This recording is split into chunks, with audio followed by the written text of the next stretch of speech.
and it should be a fantastic grid. So, but the pole man, of course, looks to be all pretty good. Yeah, Frederick Rasmussen in that number 4 machine, a 51.53, 2/10 quicker than anyone else. Denis Grabowski in second place. Both of them looking properly quick. A lot of Audis up here at the front. Excellent stuff. Well, I'm just still waiting to get myself sort of strapped in and actually loaded up here. So, Randy, you may have to take the start on this one, but a very talented field of drivers here, ready to get this Blancpain Sprint Series underway. Any early favourites that you can see here in this one? Well, I mean, right now this is definitely looking like a mid-engine circuit. McLaren's put themselves on the front row. Audi's looking strong, but I mean, anything can happen in this series. 40 minutes, we're going to see basically mandatory pit stops. You have to pit due to fuel. No tires more than likely due to the way the pit stop sequences work in these GT3 machines. Pace car rolling off now, and I'm going to take you through your top 10. Fred Rasmussen, Denis Grabowski, Andre Rodriguez, and Ricardo Castrolato, Emmanuel Petri, and Riley Preston, Mac Backham and Sebastian Filosa, and Dave Gielink and Renz Broekman round out your top 10. Right now they work themselves up into that chicane on the end of that long back straightaway. And that iRacing Mustang safety car here is going to let off for what will be a brand new season and will be hopefully the most competitive season we've seen yet. The championship names that have won in this series are very, there's a lot of big names that have won here, let's just say that. As that pace car pulls in, and Fred Rasmussen, of course, sim racing, he's going to be putting the command of the field here, and just before he comes off that final corner, Fred puts the power down, and we're going to be green here for the 3rd season of your RaceSpotTV Friday primetime. Fred Rasmussen goes into corner 1 easily, Denis Grabowski behind, Andre Rodriguez and Ricardo Castrolato behind as well, all single file. They're side by side for 5th though, and a yellow car on the outside, very close. That's Riley Preston, and we have contact in corner number 1, Riley Preston and Sebastian Filosa.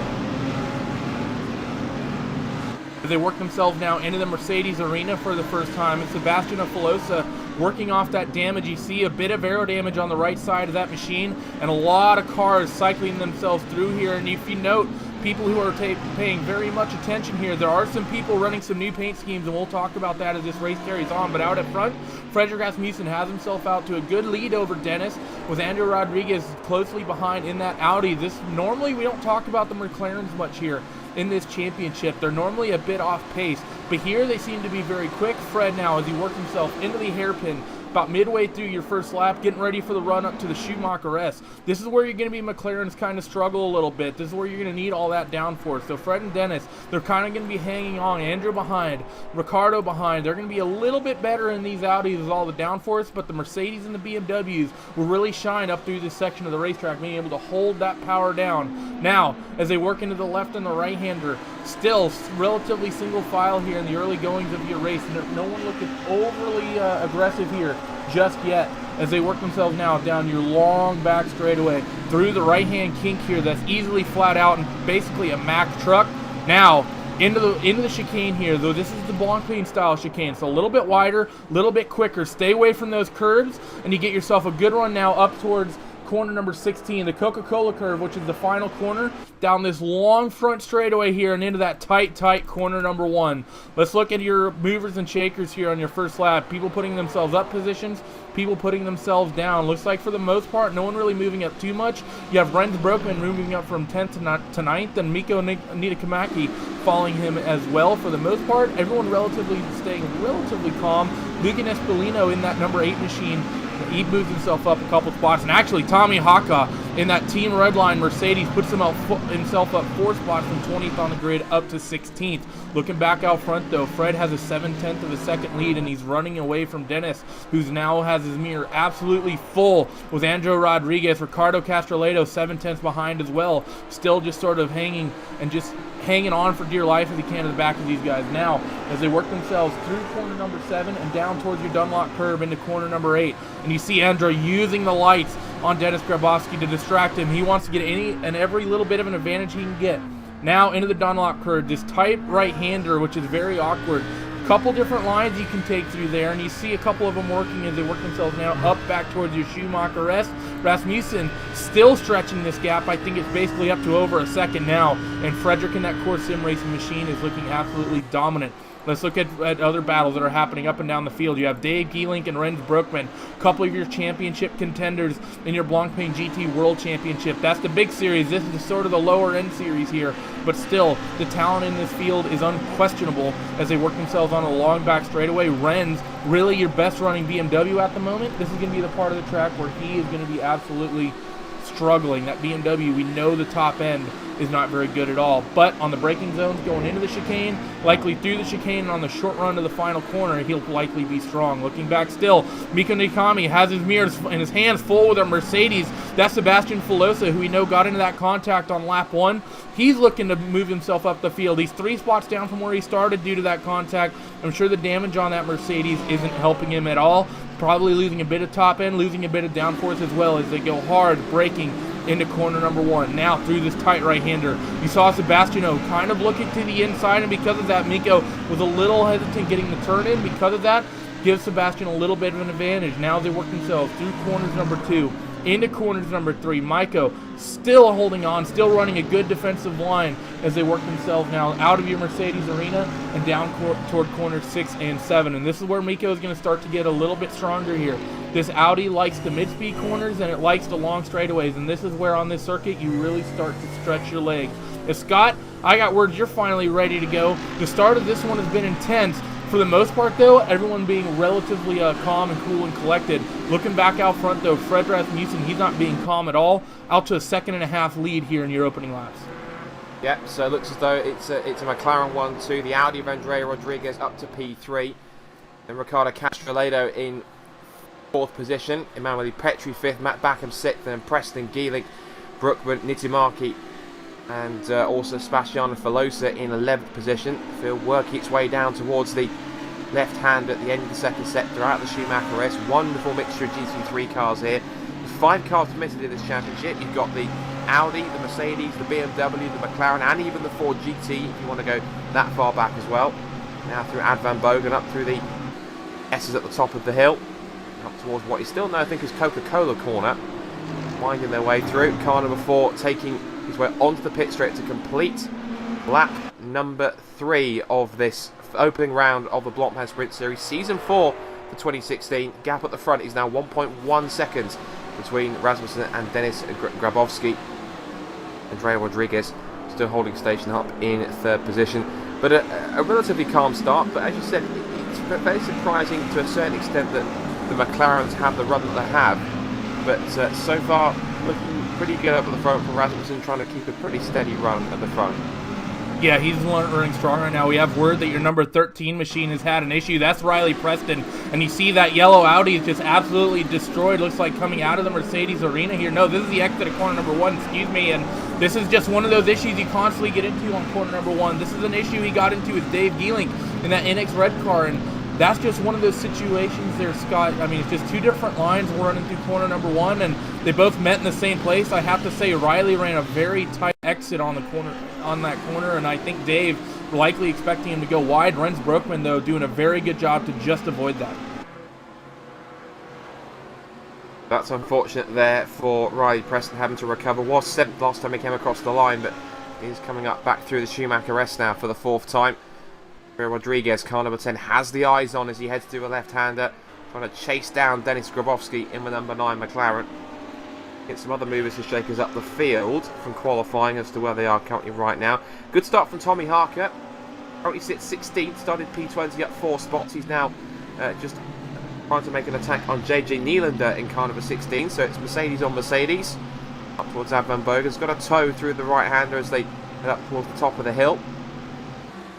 And Mercedes, we know, is pretty monstrous in a straight line, the big front-engine beast from Stuttgart. But in this case, it looks like they're pretty evenly matched.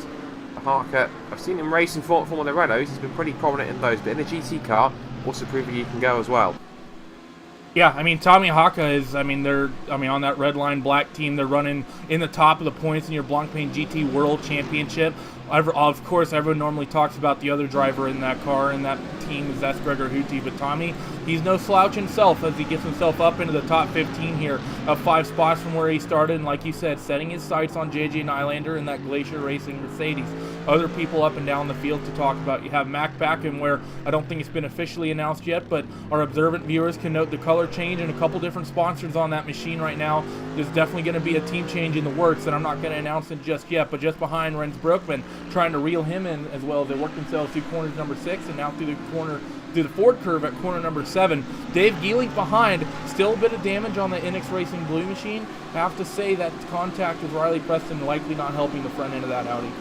I think we've also had a recent change for 4th position, correct me if I'm wrong, because Emanuele Petri has now managed to move himself up ahead of Ricardo Castroledo, so that is now a change between the two of them. Matt Backham also, as you said, watching on in car number 3, up to the Schumacher S. Audi's line astern in 4th, 5th and 6th, and then it's the first of the BMWs, the Renz Brookman number 1 car in 7th place.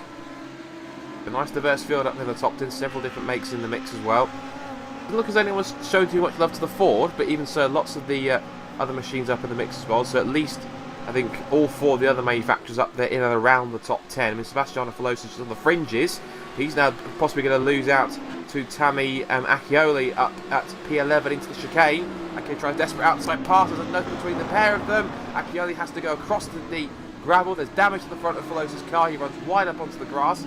Accioli then gets back in front, then decides, you know what, I'm going to try and go around the outside because of that one. Also in the mix now, just behind is Luigi Nespolino in the 8, and also the other Audi of Kim Eriksson. The 4 cars now in line astern all together. Once again, it's Audi, Mercedes, Audi, and now Veloso will come under attack in a sort of trifecta of Audis down the mix. He's almost boxed in. He's got Accioli in front of him. He's got Nespolino to his left. Eriksson just behind him as well. Sebastian was thinking, what do I do to deserve this? And being attacked by English Stats finest. Yeah, I mean, certainly as they work themselves into corner number 3 now. Sebastiano, you see him run really wide on the entrance, but look at the run he's able to get on the exit. That Mercedes, it struggles with the top end here in this GT3 category. The McLarens and the Audis are the best in a straight line, but that Mercedes with all that torque really is able to work the mechanical grip, and you could get good runs out of the corners. They work into the Ford curve now. Sebastiano, you see him closing the gap onto Tammy, but Tammy gets a much better run out of the corners. They're going to work themselves now back into that Dunlop, down into that Dunlop hairpin, and that Dunlop hairpin, I mean, that tight is, oh, look at the run that he's able to get in that Mercedes behind Sebastiano, closing that gap very quickly, almost having contact there, Scott. Yeah, very late on the brakes in Veloso. I did think he was about to miss the apex, but he kept pretty good as he hugs his way through the Michael Schumacher S and up towards the left-hander at the top of the hill.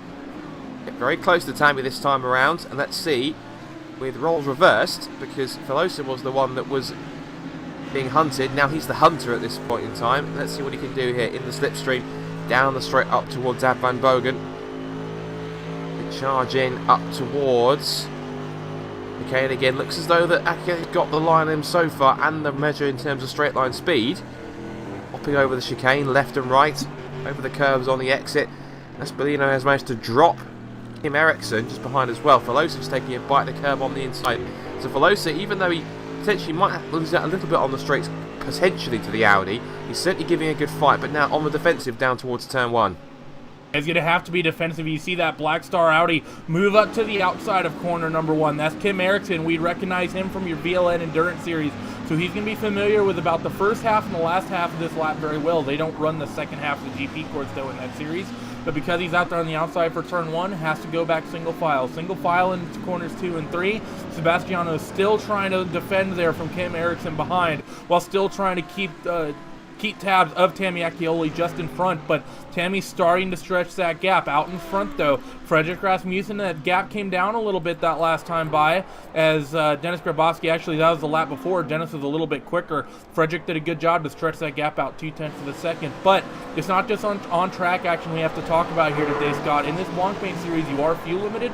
All of these guys will have to do pit stops, so it's not only going to be a question of how well you can hit the brakes and hit your throttle markers and your turn-in points out here on the circuit.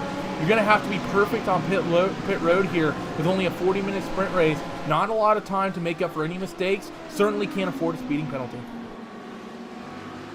Yeah, we are expecting pit stops around the 15 to 17 minute mark, roughly sort of an estimate of around 21 laps this race should run to throughout the whole 40 minutes. Just quickly, another switch again for P4. That means now lucky to see that Riccardo Castroledo is back in front of Emmanuel Petri. Not only that, he's starting to gap the number 25 through the chicane as they head up towards the end of the laps. There's been a change there, and now Petri's going to have to come under attack from Matt Backerman with number 3, who's also going to have Rens Broekman for company. It's almost going to be Audi versus BMW down the pit straight, but I wonder if there's going to be any sort of attack here as they come back across the line.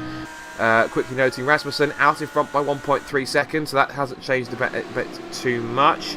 I'm also still watching out for this battle that's going on for P10. Still Accioli ahead of Filosa. Ericsson and Espolino just watching and waiting. I think Ericsson has got around Espolino now. He was behind him a couple of laps ago, so whilst we've been watching the cars up in front, Randy, a bit of a sneaky move to get up to P12.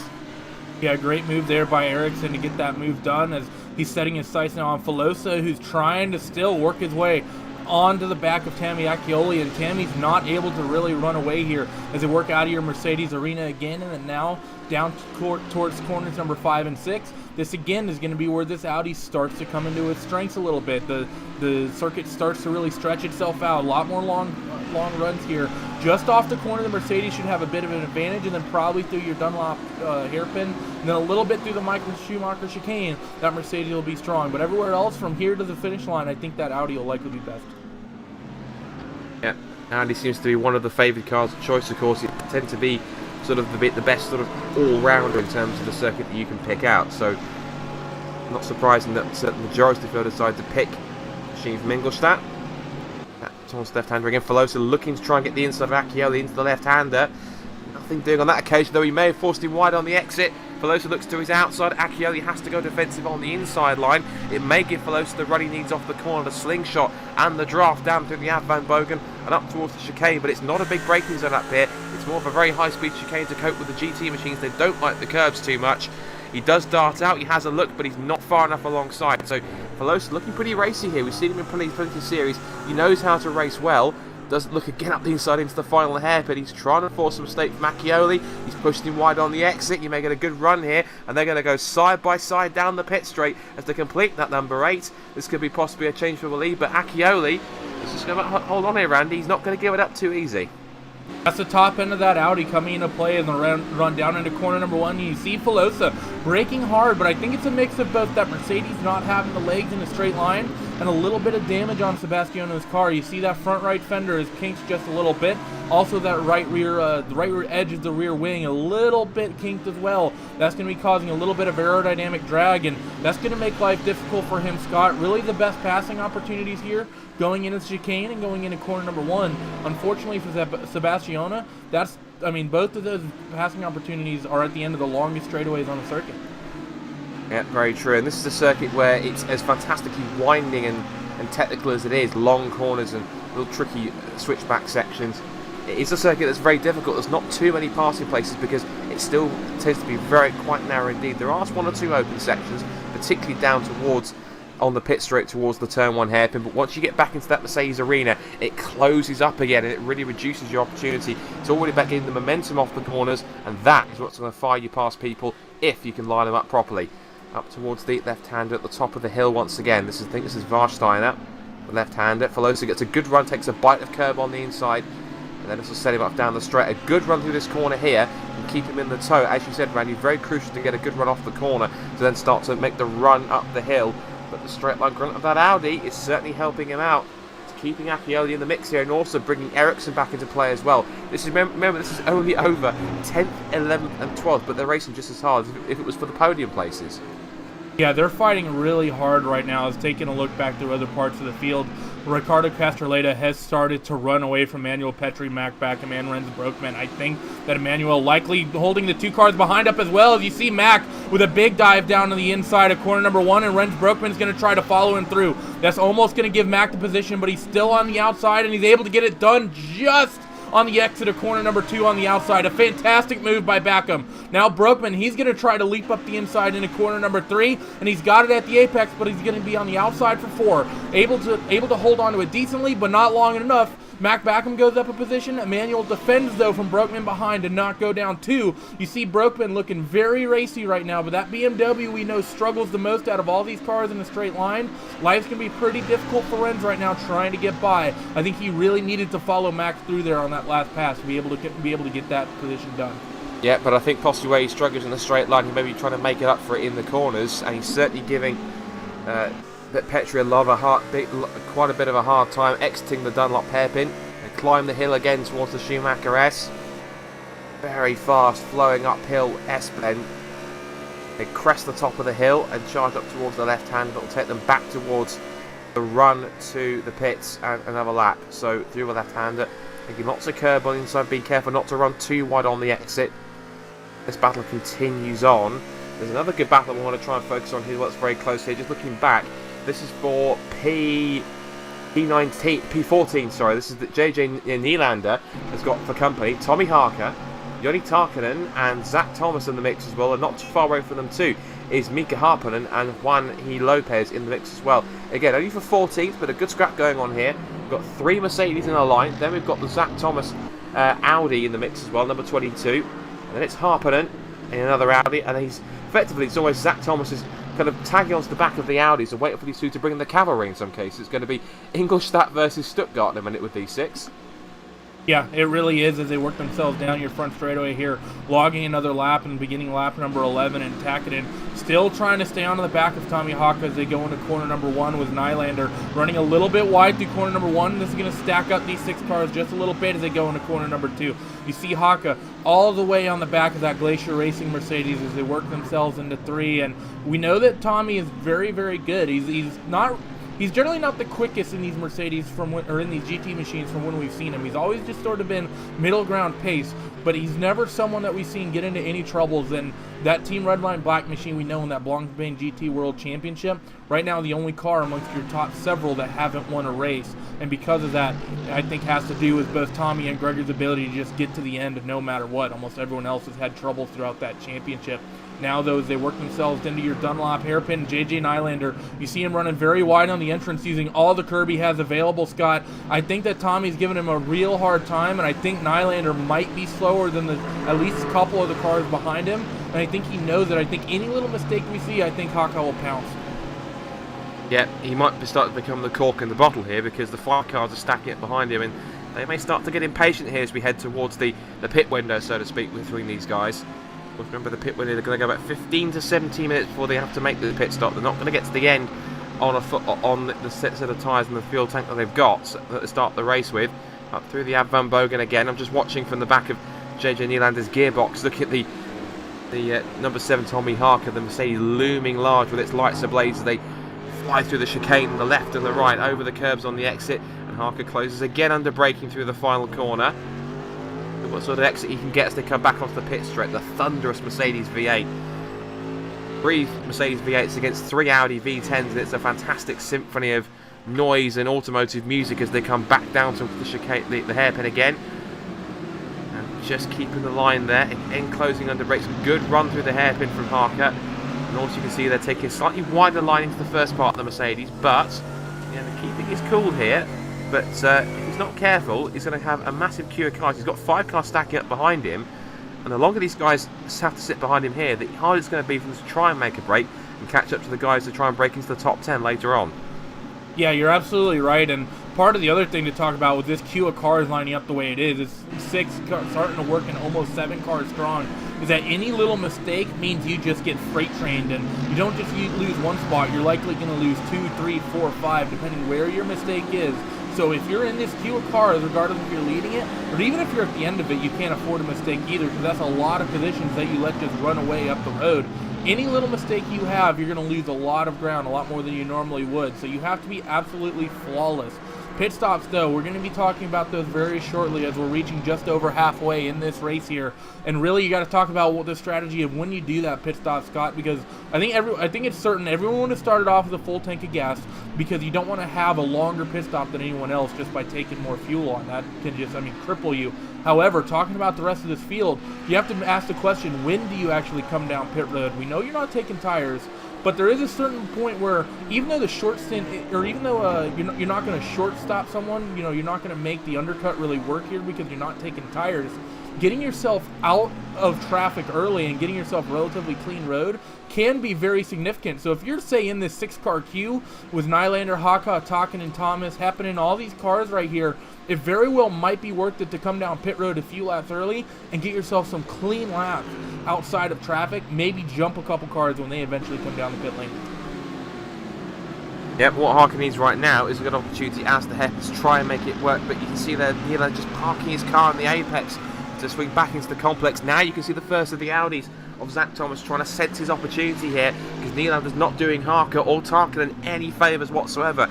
Back into the second part of the Mercedes arena. There's still line of still. It's now 3 Mercedes and 4 Audis, so the Audis outnumber the Mercedes in the queue, and Zach Thomas in the mix. They're the car that's cartwheeling to the 4th in this bunch here. Currently sits P17 overall, but he's really monster in the back of Joni Tarkinen as they come back through up towards Ford Curve. And I think maybe a little bit of impatience starting to come through for Tommy Harker. He's desperately close to try and make a move, but Nylander seems to be putting his car in all the right places at all the right times, just frustrating the heck out of him every single time he gets close. Yeah, I think you're absolutely right, and that's one of the things with this Nürburgring circuit. There's a couple good places to pass, but it certainly isn't easy, and of course turn 1 and chicane are the best points. And if Nylander's running less aerodynamics in that red line Mercedes behind, even with the draft, just with the less aerodynamics that Nylander might have, I'm not quite sure. I haven't really been paying attention to the gaps, but I mean, Nylander's doing a phenomenal job of defending right now, putting his car in all the right positions at the right times as we're looking back out the front to see, and no pit stops, it doesn't look like happening yet for many of your front runners, which is a little bit of surprise for me, but some people I might expect that might come down early. Renz Broekman behind, he's still dealing with Manuel Petri in that Audi as Mac Backham has been able to stretch that gap just a little bit, as well as actually we do have pit stop starting. Miko Nitakami, he's coming down pit road. Tommy's coming down pit road. Who else? We have Luigi Nespolino, JJ Nylander, so the undercut's sort of starting to work here. Yeah, and that's actually one of the key ones, because not like Nylander was the man, like I said, he was the cork in the bottle. He was the one that was backing everyone up in that pack. Now allow that pack to simply be released, and now the role of pursuer now goes into, well, it goes to Tommy Harker now. He has to lead that queue of cars. It's now Joni Tarkinen. It's going to be the one that's going to be pretty frustrated behind him. So it's now the 2 Mercedes now from a quartet of R8s behind them. Now as a few cars start to pit, of course, this is now a 13th spot. Of course, it'll be a little bit lower down depending on the strategy as the pit stops start to... We'll come back to that in a minute, and we'll keep an eye on that gap as it's pretty close for that one. As she said, back out in front, leading up to 1.7 seconds, car number 4, Fredrik Rasmussen, has led this race from pole position and from the start of the race. He heads his way now up towards the end of the Schumacher S and towards the left-hander at the top of the hill. Great run from the McLarens in this first couple of races. As we said, we didn't expect the McLarens to be that strong, but they certainly have proved a lot of people wrong here in terms of they've managed to take the measure and the fight to the Audis, to the Mercedes, to the BMWs, and they've managed to hold on pretty well. But the top Audi, of course, is still in P3, still keeping these 2 McLarens in sight. That's Andrea Rodriguez in P3, car number 10. Then some 6.5 to 7 seconds back, we then find Ricardo Castellado in the mix as well. Top 3 so not to come in. Actually, I speak too soon, because Rodriguez dives to the pits from P3. He's going to make his mandatory stop. He heads to pit road. This will now give Ricardo Castellado, it would have given him 3rd. He pits in 2. Matt Backham also in, as is Emanuele Petri. So they're all coming in, and there's contract. I think actually Emanuele Petri just came out the pits. He's made contact with somebody up into the barriers. I think it was Zach Thomas. I just switched to Emanuele Petri. He was 6th in the order on my screen, but I switched to him making contact with Zach Thomas, and he looks to be out of the race. Yeah, that's definitely unfortunate. And yes, indeed, that was with Zach Thomas, and that was going through that right-hand kink on the back straightaway, Scott, and that's not typically a part of the track you expect to see trouble. That's a really easy place to go flat out, especially in these cars, and you can definitely take it side by side. So, I think, a pretty silly mistake there on someone, whoever you decide to put fault, but that's a part of the track you should easily be able to stay too wide, and both of those guys just failing to do so. Yeah, it looked as though Zach Thomas, he saw a gap that was opening up there, but I don't think that, I don't think that it was Petri expecting him to dive up the inside there. As you said, not exactly a conventional passing spot, and kudos to Emanuele to just about holding on. He tried to save it, he managed to get a bit of correction in, but unfortunately the car just slewed too much, and once he got onto the grass, he was almost a passenger. It was completely gone. I think he was flashing his headlights, I noticed, probably in frustration and protest for what Zach was doing. But shame that race has to continue on, and it means Adrian Rodriguez has got some clear air now in third place, back in third position. Meanwhile, the two McLarens up at the front, we're going to see if they're going to make a stop here, and Rodriguez is going to try and look for the undercut on this one, because the clear air that he's got now that he's made his stop may or may not be a benefit here. Let's see if the two McLarens make a stop. Do they go to the right? Yes, Rasmussen does. Grabowski doesn't. So Rasmussen heads to pit road, but Dennis Grabowski in car number 9, the McLaren, is staying out for an extra lap. So what do you think, Randy? Is this going to be a benefit to him with an extra lap, or are the cars stopping before him going to benefit from that undercut a bit too much for him to take advantage? Well, if Dennis has been sitting in second place saving gas, that'll definitely help him out depending on how much he's able to save. And that is something that you often see happen in this series in terms of the strategy. Because you're taking so little gas that if you can take an extra, if you can cut a lap of fuel out of your pit stop, it's actually a pretty big advantage in terms of the time. Because instead of sitting there for 15 to 20 seconds, you cut a couple seconds off of that. So it is possible that Dennis could jump it here, but we're going to have to see how it works out once he comes down the pit lane.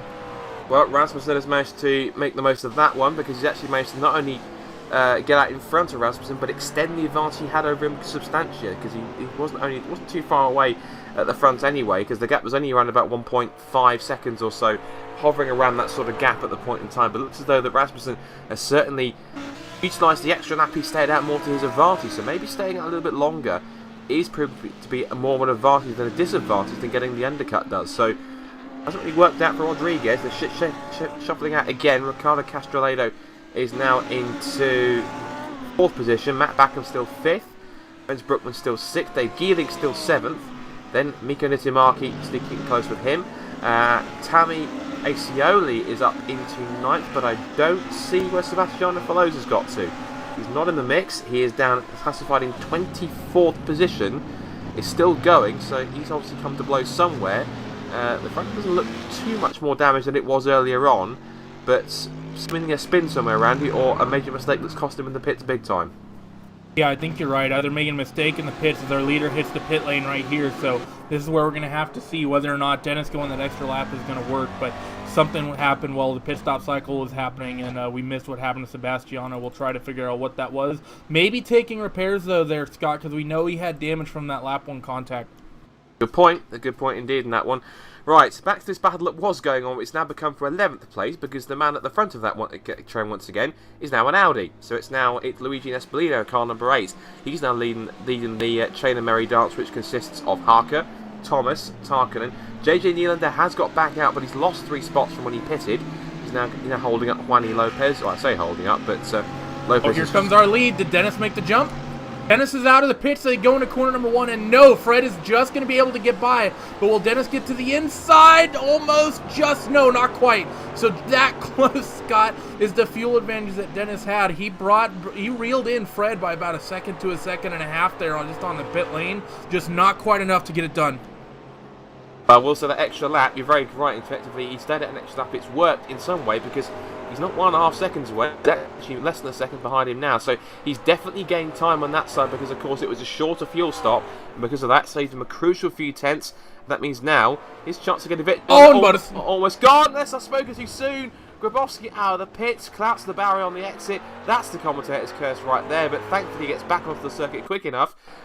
Lose second place to Rodriguez, but he's lost a heck of a lot of time, and unfortunately, unless Rasmussen comes to blows, I don't want to curse him either, but Grabowski will have to settle for second unless Rodriguez has enough pace in him to catch up and pass him before the end. Yeah, I don't think there's any way Fred is going to have any issues here. Fred is very good in clean air, and if you look out in front of him, there's absolutely no lap traffic anywhere near him. First lap car is just going into corner number 2, and Fred's not even on your back straightaway yet, so he's going to have tons of clean air to the end, as we don't have a lot of time left in this thing. But question is on Dennis. We saw him fight that power-on oversteer there going through corner number 5, and how is that car going to be handling with that damage after getting into the wall? Is that going to bring the handling of that car into even more question? Will Andrew Rodriguez be able to come into the mix for second? Top 6 looks to be fairly spread out enough at this point in time, so I think about what we need to focus on here is going on for 7th. Dave Geeling in car number 2. Trying to hold off car number 18, Miko Nitimaki, with Tammy Acioli also in the mix as well. And Nitimaki's got a good run at the moment, good slipstream through Ad Van Bogen, getting close up towards the chicanes. This could be a move up here for P7.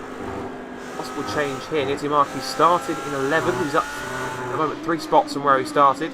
Whereas Dave Geerling is up 2 from where he started back in P9. Biggest mover so far on the field, it seems, is looking down the order, potentially Tommy Harker, because he starts in 20th up to 12th, so that's not too bad. And these two pair here starting to pull away from the other brace of Audis behind them. Tammy Acioli now coming under attack from Kim Eriksson, and that's over 9th and 10th. So these guys sort of propping up the bottom end of the top 10, but they're still having some fine battles here. There's plenty of scraps to be had with the minutes that we have left in this race.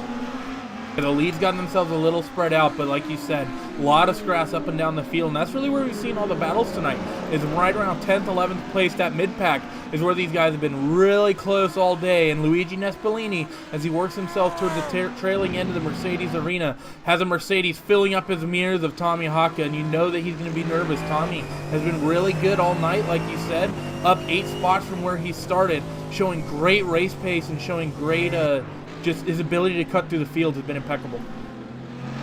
Top stuff from Tommy then. He shows he can handle a GT3 car pretty well. Has taken advantage of any mistakes that any other guys did. One has to wonder just how much further up he might be. I've not spent several laps stuck behind JJ Nylander. He wasn't running exactly the same pace, it seems, and that was kind of causing everyone else to stack up behind. But the point as well I have to make on that note as well is that even though Tommy was stuck, he wasn't exactly holding everyone up. He was able to hold his own and pull a tiny gap on the cars behind, and they weren't exactly able to get close to try and make a pass. So, you know, this pace, it wasn't terrible by any stretch of the margin, but just knew that Harker was getting a little bit frustrated at some points. But thankfully, once Nylander started to vacate himself from the front of the queue, he managed to get back in front. Certainly was doing him a world of good here, trying to chase down Luigi Nespolino. Almost deja vu again, thinking I was chasing down one car for so many laps, now going to cope with another one here. So Harker now up towards the chicane again, and this is over 11th, 12th. Zach Thomas in 13th, still has Johnny Tarkinen for Cup Company. And then Juani Lopez has got around JJ Nylander. His next pursuers will be the trio that's headed by Mika Harpanen with Wendell Para and Antti Piala. Those guys, of course, are in their own little private battle over 17th to 19th places. That's a trio of Audis scrapping at the bottom of the top 20. Antti Pajala here as they go into corner number 1 on the tail end of this field. Everyone knows that Antti's a very successful GT racer in his own right. He won the inaugural Daytona 24 Hours in that New World SimSport Moonshine machine, and currently a Glacier Racing driver in your Blancpain GT series. I believe they're the second best Audi right now outside of Core Motorsports in the championship. So they look very strong right now. And Antti, even though he's struggling for pace here just a little bit, I have to say, knowing his experience, and as someone who's raced with him before, Antti knows how to get his way through a field. I think he's just going to likely play patient, know that these guys might get aggressive in front of him. Besides that, I think Antti likely won't move himself up too much further forward. But talking about moving forward, Andre Rodriguez last couple laps has been quicker than Denis Grabowski. So I think that damage likely hurting the pace of that McLaren as they work down your back straightaway here for your 19th time. Yep, very true. And if we're getting towards the end of this race, we said it's roughly about sort of 21 laps is the estimate of how long we're going to reach. We're getting close to that, and looking at my lap times last time around, Grabowski's last lap was a 152.7 compared to 152.2, so half a second closed in. The gap last time across the line was 1.5 seconds. You can see Grabowski already trying to go to the inside to try and break any sort of toe that he might have grabbed here. As they come back down the pit straight again. There's about 3 laps to go, we reckon, on the clock. It's a second now, almost exactly between the two of them. Gap lap times last time around, 52.3 for Rodriguez, 52 point... And my thing's just trying to reload here for a second, but 52.8 for Grabowski. So another half second taken out, and through the Mercedes arena, looks as though that's probably where Grabowski is struggling the most. That's one there. Quick shout out as well I wanted to give. We say there's 5 different cars that are being used. There is one Ford GT in the mix. I want to give a shout out Ari Nieminen, running a 26th, but he's the only Ford GT in the mix. He's a brave soul taking it on, and he's actually trying to keep up with Ricardo Silva, who himself is running a slightly beaten up number 19 Audi as well. So doing well to try and hold on. So maybe the fastest car in the field, but kudos to Aaron for taking it up anyway, and he's getting the cars to finish, and that's the main thing. Points do mean prizes most of the time, so good run from him so far in the race. Yeah, that Ford tends to really struggle here in this GT3 series. It has very good top end, but it doesn't rotate nearly as nice as you would hope. So because of that, it is a bit of a rare sight here in these series. I believe even in our 24 hours of Spa, out of the 60-car grid, I believe there was one in the top split. And I can't remember exactly how they did, but it was surprising to only see the one of them. Now they've worked themselves again. Frederick Rasmussen up into the chicane. He's got himself that nearly 5-second gap, and I have to say that gap to that Audi of Andre Rodriguez from Dennis Grabowski, I think it's come down even more here as they work through the chicane, but I think Dennis is a little better through there. What'll it be here, as I believe we'll have 2 to go at the line. Very intriguing. It does look as though it's a little bit under a second now as they come across. Let's look at the lap times and check them through. 1:52.8 again for Grabowski. It's a 52.7, so only a tenth taken out of it on that part. And there is now, as we just confirm it, 2 laps to go here. The opening race of Season 4 of the 2016 iRacing Blancpain Sprint Series here at the Nürburgring. First of 12 weeks here. This is your Friday night prime time RaceSpotTV and iRacingLive Championship.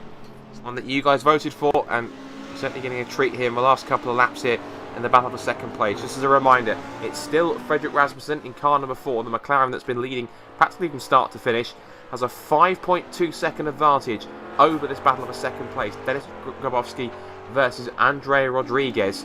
It's McLaren versus Audi for second place. Ricardo Castrillero is currently sat in 4th position, a couple of seconds back. Matt Backham is in 5th, and he's pulled away from Renz Brookman in 6th. And then the rest of the top 10 is populated by Dave Geeling, who's still holding off Mika Nitimaki, Tammy Asioli and Kim Eriksson, and the top 10 separated by a spread of 27.9 seconds. Good battles going on all the way up and down through the field as the remaining couple of laps wind down towards the checkered flag. Yeah, I mean, everything's kind of winding down here, but really it is this second place battle I think we have to keep our eyes on. We know that Dennis is out here struggling with this damaged Mercedes, or excuse me, this damaged McLaren, and that Audi I think has brought the gap down just a little bit as they work themselves down your back straightaway here. That Audi trying to work the slipstream as much as it can, and I think even with the damage, that McLaren's going to have the legs on it, so it's going to be hard work for Andrew to be able to work a pass as they come now down through the chicane and into your final corner for the second to final time. Yep, Rasmussen, we believe, should be taking the white flag. Last lap is now up in the air now for number 4 as he heads across the line and down towards the hairpin once again. It's been a pretty dominant run. It could be ominous for the rest of the championship here. If Rasmussen's allowed to get a sniff of an advantage, he may possibly take it and just run away with it as he has here. Rasmussen turns his way back to the Mercedes arena for the last time. Back to second place. Grabowski now has got Rodriguez looming large. We know he's strong in the Mercedes arena. They're coming up towards the second part, the tightest part of it. Left-hander here. Good that Rodriguez is able to turn much tighter and get a much better exit off the corner than the McLaren. We know it's struggling a little bit. He's coming up towards the scene of the accident. Remember, Grabowski went off here, up at the exit of this corner, the first lap out of the pits, and that's what caused the damage. And Rodriguez, I think, as you mentioned, Randy, he may get pretty close, but I don't think he's going to be close enough to make the move. It kicks up the dust a little bit on the exit there from the Audi. Compromised him a tiny bit, but up towards Dunlop again for the last time. Back under brakes. You can see Rodriguez does not want to give this one up. He's still in the mix here. He still believes if he gets even the faintest sniff of an opportunity, he will take second place all day long if it's served up to him on a plate.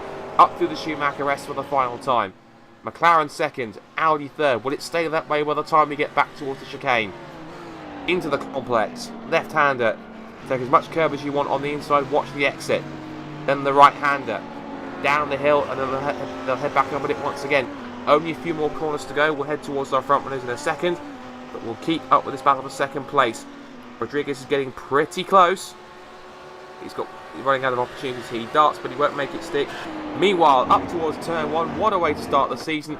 He got from the lead, he took pole position, took the lead, and never was even really challenged. Flash of the headlights in celebration. Frederick Rasmussen wins race 1 of the iRacing Blancpain Sprint Series, Season 4 for 2016. It will be Grabowski who just holds on to Andre Rodriguez. Renz is slow on the back straight. He's losing 4, 5, 6 spots. What's happened to Renz? Now, was that fuel? Did he make a mistake? Let's have a quick look. Hey, he's just slowed on the outside of the corner. It has to be fuel. Could be fuel, but the BMW almost sort of spluttered as it went through the complex with the right-hander, and then past him went 1, 2, 3, 4 cars, all of them Audis. That's a very odd situation. He does manage to cruise across the line and ends up in 10th. As a result of that, it's 5th. Gielik 6th from Nitimaki, Asioli and Ericsson. Brookman does get across in 10th. What about that duel that was going on at the bottom outside of the top 10? It was Despolino who did beat Harker to the line for 11th place, with Juan Lopez in 13th, Johnny Tarkin 14th. Zach Thomas, despite the incident earlier on, gets himself a top 15 finish with Parra, Piala, Nylander, Harponen and Hewlett rounding out the top 20. And you have to say, Randy, plenty of overtaking, plenty of action, plenty of close racing. I think overall, a pretty clean way and a pretty exciting way to kick off the Blancpain Sprint Series on Friday night primetime. Yeah, you're absolutely right. I mean, the GT Series, I think, is, like I said, going to probably be the most competitive race spot Friday night primetime we've done yet. Like you said at the top of the show, the Formula Renaults were good, the Indy cars were good, but this is going to be the only series where I think we see a consistent slew of World Championship caliber drivers. And we talk about Frederick Rasmussen, Ricardo Castrolato, Mac Backham, Dave Gieling, Rens Broekman, Dennis Grabowski, Antti Pajala, Joni Takinen, Tommy Haka. You're talking people that are in your Blancpain GT World Championship fighting it out at the front. I mean, a lot of your drivers, Rens Broekman, Tommy Haka, I mean, they're fighting for the championship. Dave Gieling as well. They're fighting for that championship in that Blancpain GT World Championship Series. This is going to be the most competitive official season I think that's ever been on RaceSpotTV. Yep, I think I couldn't have said it better myself. So the results then at the end of a fantastic opening race here tonight is as follows. Frederick Rasmussen takes the first race here at the Nürburgring. He wins by 5.9 seconds, with Dennis Grabowski just holding on from Andrea Rodriguez in third place. Ricardo Castrolato gets P4 ahead of Matt Backham in 5th. And then the last minute change saw Dave Gielik grab 6th, Mika Nitimaki 7th, Temi Asioli with a great battle with Sebastiano Filosa early on, but holds on for 8th. Kim Eriksson gets 9th, and Rens Broekman struggles across the line in what we think is out of fuel in his BMW to get 10th. 11th is Luigi Nespolino, Tommy Harker 12th, and then Juan Lopez, Johnny Tarkinen, Zach Thomas, and rounding out the P15 with Parra, Pihala, Nylander, Harponen and Hewlett. The rest of the order coming through on your screen. Team of Alkiabi in the mix. Sebastiano Filosa only getting 23rd ahead of the sole 4GT of Ari Neiman. The cars didn't make the finish. Ricardo Silva and two key ones, Emanuele Pietri and Riley Preston, running out the 29 cars. 3 retirements in the mix with Diego, Petri and Preston.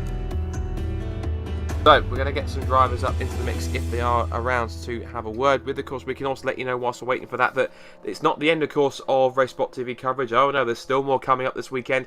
If you like that was just a taster of what's coming up tomorrow, because from the Nürburgring, on the same circuit with pretty much the same cars, in the sort of along parallel with the final round of the Blancpain Endurance Series in real life at the Nürburgring, they have the ADAC Sim Racing Trophy. That goes live from 11 AM tomorrow. Plenty of heats, semi-finals, quarter-finals, and of course the final itself to try and decide the winner. And also we've got plenty of stuff, classic Indy cars, as well as in the mix we also have the Formula Renault 2K World Cup. And also we've got the Vikings Championship as well to watch out for as well. Plenty of races on that side of things there. And quickly, the next round, of course, will be coming up next Friday. And we move across from the Nürburgring over across to America. It's Road Atlanta on the full course. That'll be happening same time next week on the 23rd of September, where we'll see more top-class Blancpain Sprint Series racing. But just to close out, Randy, thoughts on a first fantastic race weekend and a first evening for the Blancpain Sprint Series? I think it's safe to say the fans at RaceSpotTV, they like their racing, and I think we can agree they've chosen wisely. Yeah, I mean, you're absolutely right. That was a fantastic first race, and great run by Frederick Rasmussen to more or less dominate it. I mean, he led all but one lap, and it was the lap that Dennis stayed out. So great running from him, and I have to say I'm really looking forward to the way this schedule will pan out. All the different circuits with the different cars, you're going to see different balance of performances working out. So the McLaren and the Audis look strong this week. I think they'll likely be strong next week at Road Atlanta, but once you start getting to the tracks like Donington, Zolder, maybe even Suzuka, you start to maybe talk about the BMWs and the Mercedes starting to come into their own mix with all that downforce. I think it's going to be a fantastic championship. I can't wait to see who's strong and who isn't. Yep, certainly. We hope you'll join us again once more for more action for the Blancpain Sprint Series. Round 2 from Road Atlanta coming up next Friday. Remember, tomorrow, ADAC Sim Racing Trophy from 11 AM, of course. at Nürburgring GP. King of Vikings at 6 p.m. tomorrow night, Suzuka GP. Then Classic IndyCar 6 p.m. on Sunday evening from Gateway, and the Formula Renault 2K World Cup at Laguna Seca at 8 p.m. straight after that. So from myself, Scott Woodwist, from Randy Chenworth and Hugo Lewis on cameras, thanks for watching, and catch us next time for more action here on iRacing Live and RaceSpotTV. But for now, have a good evening, and we'll see you soon. Bye for now.